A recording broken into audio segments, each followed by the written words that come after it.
September 16, 1972, sa gitna ng festival procession para sa ina ng Peña Francia.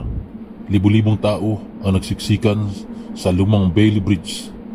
Biglang bumagsak yung tulay dahil sa sobrang bigat. Bumulagta sa Bicol River. Madami ang nalunod o natabunan sa mga bangka sa ibaba. Dahil madilim at maraming tao, hirap ang rescue. Opisyal na bilang 138 karaniwang devotees at onlookers at mahigit 100 ang nasugatan. May mga reports na 114 o 140 pero karamihan nagsisettle sa 138. Isa sa kilalang biktima sa Santiago Ojeda. Hindi nagsimula kasi isa lang yung aksidente. Noong September 16, 1972, sa mismong araw ng prosesyon. Ang tulay repaired lang 2 weeks before pero hindi kaya yung crowd. Ito ang larawan mula sa historical records. Yung una at pangalawa, pagkatapos ng collapse. Pangatlo, yung prosesyon bago mangyari. Nakakasad talaga pero yun ang naging aral para safety sa festival. Yung mga biktima, sad talaga. Karamihan sa kanila, yung 138 na patay ay inilagay muna sa tabing ilog para makilala ng pamilya. Tapos dinala sa DZRB Auditorium sa Panganiban Drive para i-identify. Madami ang nalunod o na-electrocute dahil sa mga live wires na nahulog sa tubig. Walang full public list ng names. May kilalang isa sa Santiago Ojeda, yung newscaster na nag-record pa ng last words niya bago mamatay. Ang iba, dinala sa mga ospital tulad ng Colegio de Santa Isabel. Pero yung patay, inilibing na sa ibang mga lokal na cemeteries sa Naga o sa probinsya nila. Walang central memorial na may lahat ng pangalan, pero may mga commemorative markers site ng dating bridge. Ngayon ay concrete na yon. Hanggang ngayon, tuwing Peña Francia may prayer groups na nagre-remember sa kanila. Parang eternal rest prayer sa Achiodis. Ito yung mga old photos ng aftermath kung saan nakikita yung mga katawan sa riverbank habang hinahanap ng mga kamag-anak. At yung marker o memorial spot na ngayon, naka-heartbreak pero naging aral yun para mas maingat sa crowd control. Malulungkot ka dito sa tulay na to. Oo, parang ang bigat ng pakiramdam ko dito, Lods. Parang kalungkutan. Oo. Kasi nandito yung mga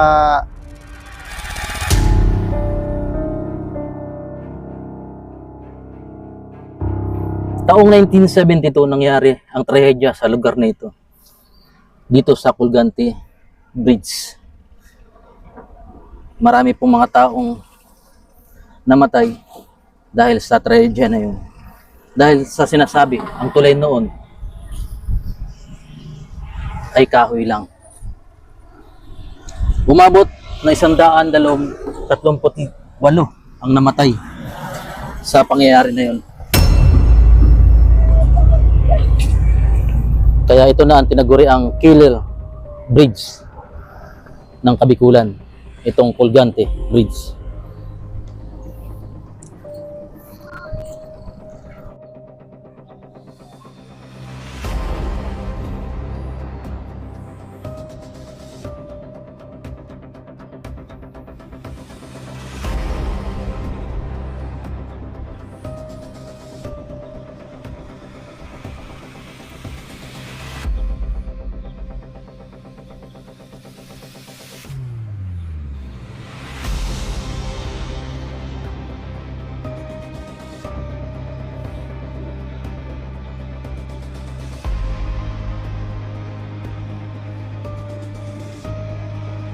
Ito po mga kalingap, nangyari ang trahedya noong taong 1972 kung saan ay marami pong namatay dahil sa pagbagsak ng tulay na ito.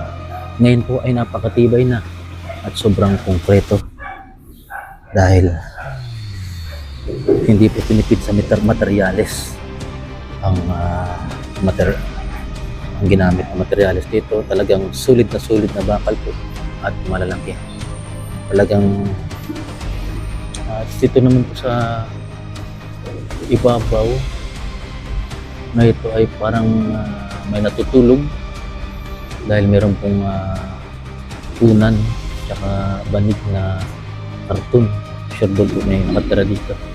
Siguro paggabi lang or ginagawang tambayan, inuman. Ayun. Baka ginagawang ano to.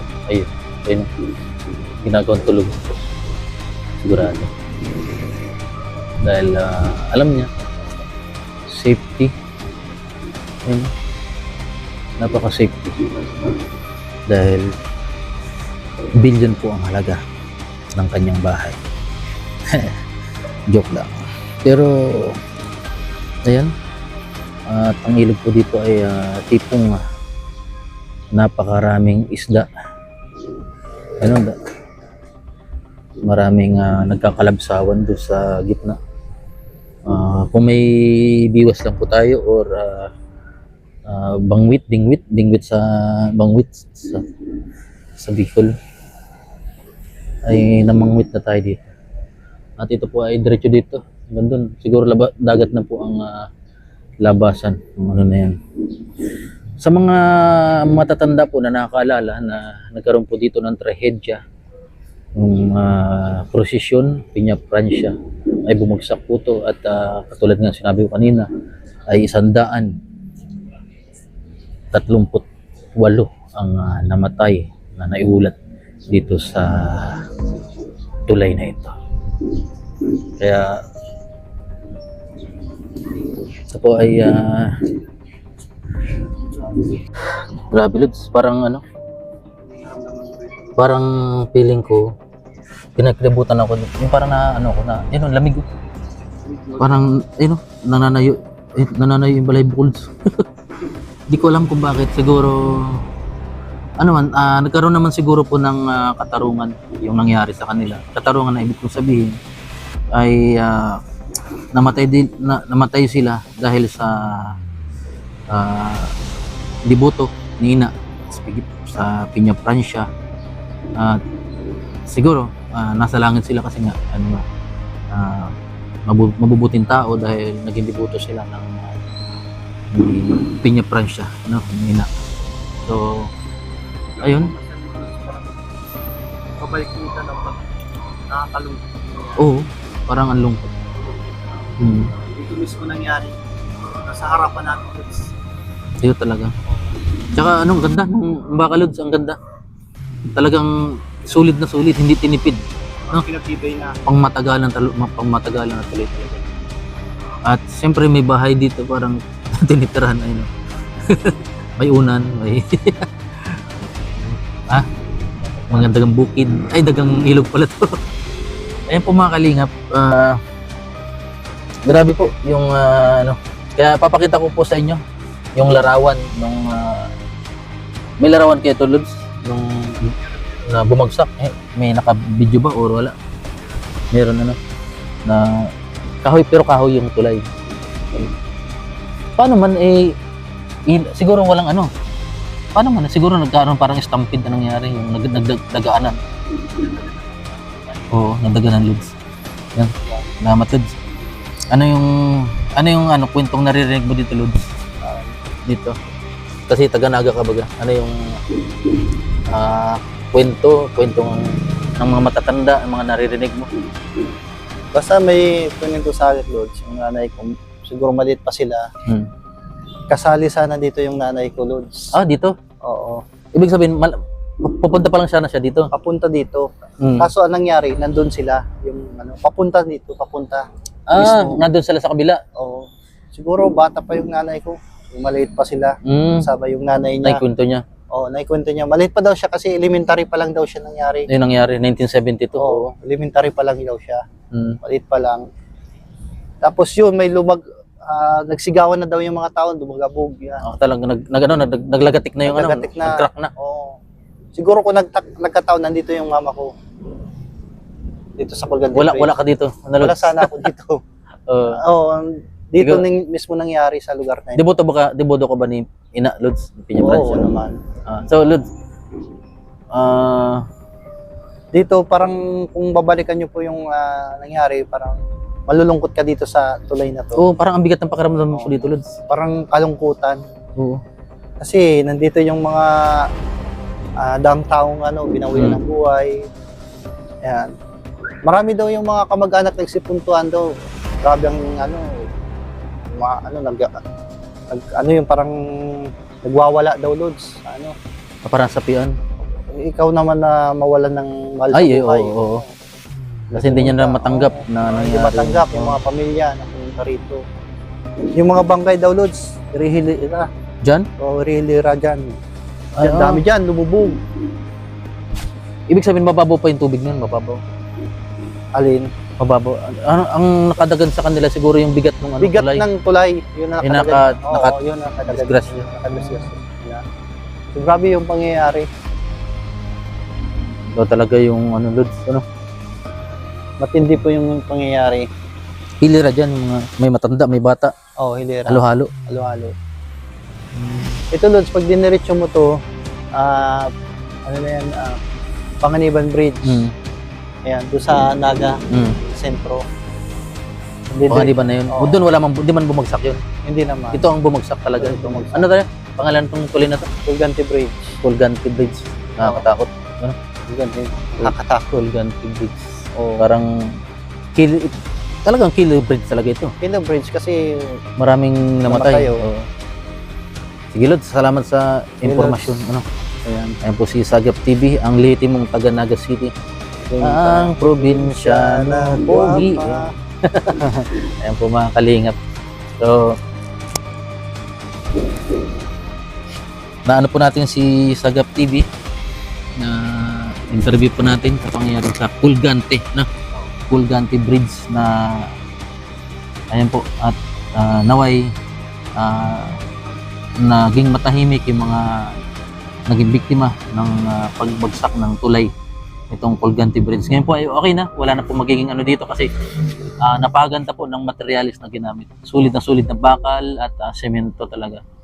Kaya po maraming salamat po sa lahat. And shoutout kay Mami DC, kay Ma'am Las Vegas, Tita Marilyn Hickman, Ma'am Shirley Crow, Tita Pretty, yan, may galap shoutout, Ma'am Lucy Sabertsen, Sir Harold Sabertsen, kay Ate Anonymous, at kay Tita Cora Tito Clem, may galap shoutout, kay Val Santos Matuang Kalinga Prab, kay Ate Edna's Vlogs, at syempre, kay Ate Lina Bartolome, yan, maraming salamat po sa laging suporta, kay Ma'am Jen Nilaw, maraming salamat po. Ayan, at nawa po magkaroon ng tong dokumentaryo namin mga Lods, parang ako nang lalamig, grabe, parang yung pakiramdam ko, ang bigat lagad, parang yan. Okay po, tara, let's go. Salamat po. Nakalingap, nakakatuwa ang mga isda, ayun, may makita kayo dyan. Pero malinis naman itong ilog na tulad. Malinis. Oo, ayun, halata man yun. Ayun, ang dami ng isda. Ayun, may nag-arod sa dulo. Nakalabsaw doon.